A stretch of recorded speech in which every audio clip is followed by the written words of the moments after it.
Hello, my name is Andrew Hanigman, and I am the owner and operator of the Iron Range Makerspace. So today, my goal is to explain what a makerspace is and a little bit of detail on our makerspace specifically, and then close with the vision of the future that I see in the world for makerspaces. So what is a makerspace exactly? Well, a makerspace is essentially, it operates very similar to a gym. It is a space that people typically pay a monthly fee, but get access to a massive amount of equipment, more than any individual could really afford on their own, and more than most people have access to, even if they work at a factory, work at a shop. It's somewhere where creative people can come with this access, start their own business, develop themselves, develop skill sets that are workforce ready, that are entrepreneurial, that are creative. It's somewhere that expands the possibility of what one person can do. So back in 2014, I got it in my head that I was going to start a makerspace. So I had stumbled across one out in Pittsburgh, and realized how much of an impact a space like this could have in the long-term economic growth of a region.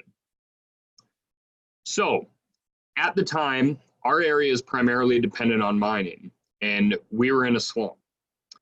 So capitalizing on that moment and realizing that this potential solution existed, I decided to go full bore and attempt to open one in our area. So with that, it took a few years, but we made it happen in a matter of just a couple. We officially opened in June of 2017. Our mission is to centralize resources into one collaborative environment designed for innovation, to basically provide an immense amount of value to our community so that each individual has less obstacles to starting their own business, less obstacles to developing workforce ready skills, and in general, increase the number of businesses, not just jobs, but businesses started by our local talent. So when we think of economic development, we think of incubators and we think of various startups and things like that, but what we saw as missing was, how do you get someone to believe they're an entrepreneur in the first place? Where's that step? So an incubator is similar to a makerspace, but I believe it's a second step. The first step is being a member at a makerspace, identifying what you want to create, and building the skill set up so that you're ready to have a product, to have the resources to support you to make your experience in a startup successful. But part of what we do is simply entertainment. It's a maker space is somewhere where families go to make together, families that can't afford a shop themselves, families that may live in an apartment complex and not even have access to a garage. A makerspace is a way that your entire community can have access to things that many people spend their entire lifetime trying to get, such as their own wood shop, their own metal shop. So in a basic sense, that's what it is. Very similar to a gym. People typically pay a monthly fee, and they have access to an immense amount of equipment that they are able to use how they want. And part of a makerspace is the freedom to create what they want. So a makerspace is not something that can be ran with one individual. So back when I started, that's me over there in the left corner, I had a team of 4 other members who were helping me design this space so that we could become, this is our vision, the best makerspace in the world. A makerspace that has a clean facility, is safe, supports its members, and has a culture that is absolutely amazing, where people come in, share with each other, and develop ideas and help each other level up, so to speak, in their entrepreneurial endeavors, or simply by wanting something productive to do on a Friday or Saturday night. So I started with a very small team. This team designed everything that we have today, but I was the champion. So a makerspace without a champion typically ends up very chaotic. And we set out to develop a quality, very, very high quality space where people are comfortable, feel safe, and members have the knowledge that they need to utilize the equipment in a very positive manner. So over the course of the few years that it took to start, and this is a little bit older slide, there's been many sponsors over the years since 2015 when we really got going. There have been over 200 community supporters individually, multiple businesses who supported getting us going, but I was kind of the central contact on getting this space up and running. When we actually got the building, one of the shop spaces in our building, I'll go into more detail on that shortly, is behind me. We had to remodel this facility. We had to repair a lot of things. We had to get it shop ready, get it clean, get the lighting up to what we needed for a shop space. It took 7 months and 80 individuals who basically volunteered their own time to make this building better and ready for our grand opening. So what we have today after all that work, and this is where my intent here is to add value to somebody who maybe doesn't understand what a makerspace is, but this is essentially our current floor layout, and some things have shifted just slightly, but I want to go into detail on what exactly a makerspace might have equipment-wise. So makerspaces come in all shapes and sizes. They come with a variety of different equipment. Some are more high-tech, some are more computer-based, some are more wood-based. Our space, for example, covers a massive variety of equipment. So up here in the retail area, we sell our member products. So in a sense, we are a full manufacturing facility, just like you'd walk into a manufacturing facility that only is commercial, that only sells their own parts. But we kind of flip the script on what a manufacturing facility is and allow members to have creative freedom rather than being employees who get paid. But one of the things that we do in that retail area is we sell products that our members make, so that somebody walks in off the street, sees a product, and we can walk through and tell them the story of, number one, how it was made, and most importantly, who made it and what their story was. We also have a front bar area, somewhere that we serve coffee, lemonade, various things like that, but somewhere where people can take a break and talk to whoever's on staff that day up front, bounce ideas off each other, and sometimes you're in the shop and you get frustrated and you go up there to talk. That's actually the most used piece of equipment in our facility, is our front bar area. As odd as that sounds, it's the community. Community is a massive part of what makes a makerspace. So moving over here, we have a conference room. So we have a large table, seat 17, where we can have meetings, host dinners, or simply play games and take a break.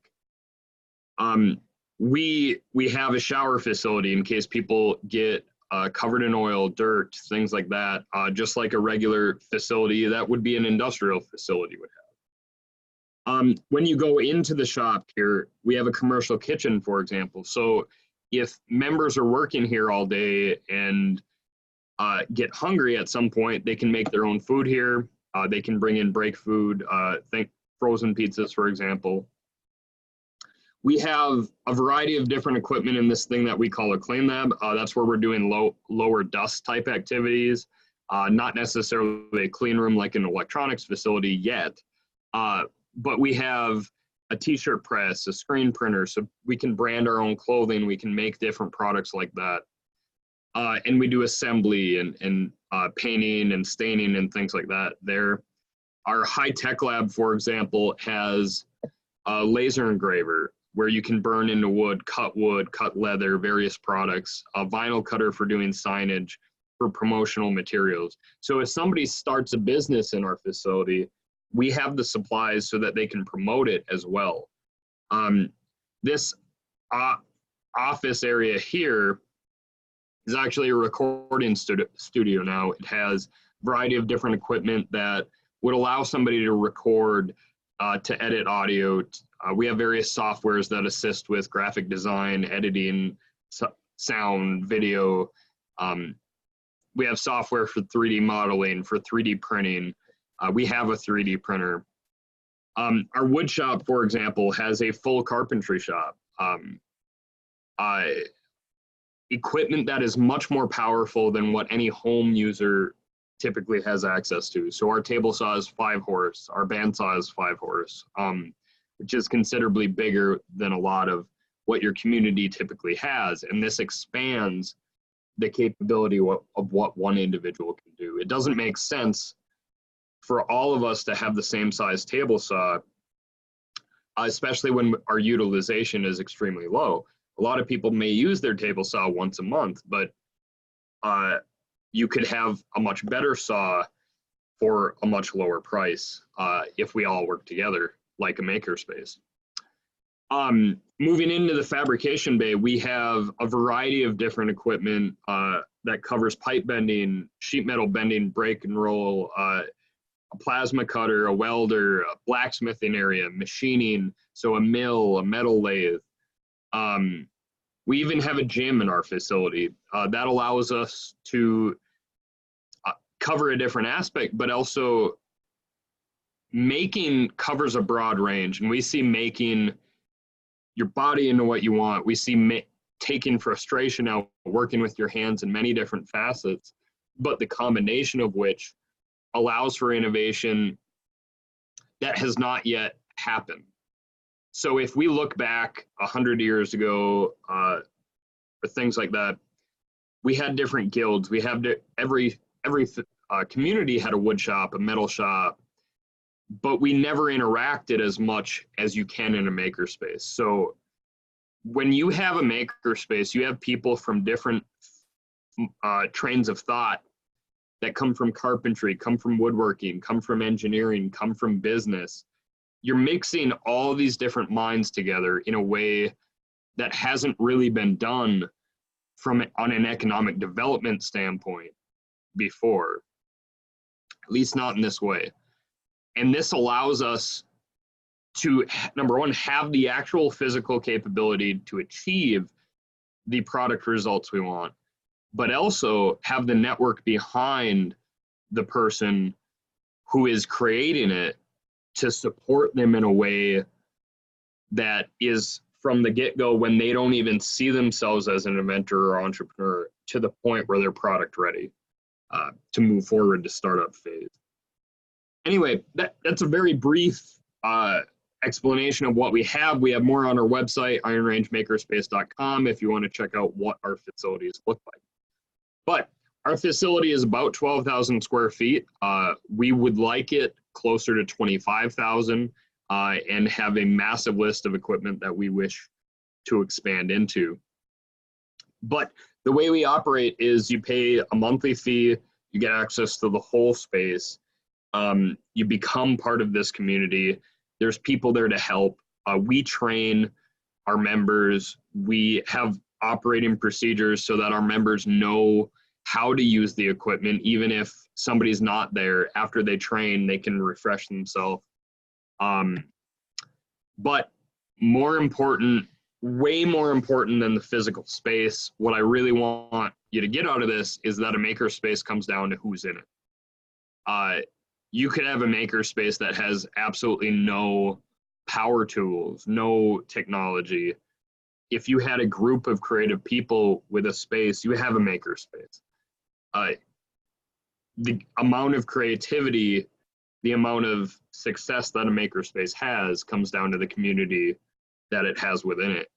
All of these members that you see here, people that have shared in the experience of being part of the makerspace, coming to events that the makerspace holds, are all part of the dynamic that makes a makerspace strong.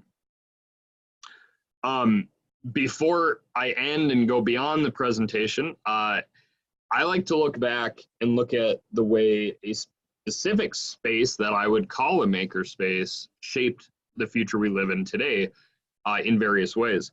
So if you look back at Thomas Edison, who's pictured, he created the first essentially independent research laboratory, somewhere where he brought a bunch of minds together, developed new ideas, many of which he profited from in various ways. But the idea of taking all of these different minds, putting them in one space, is not a new idea.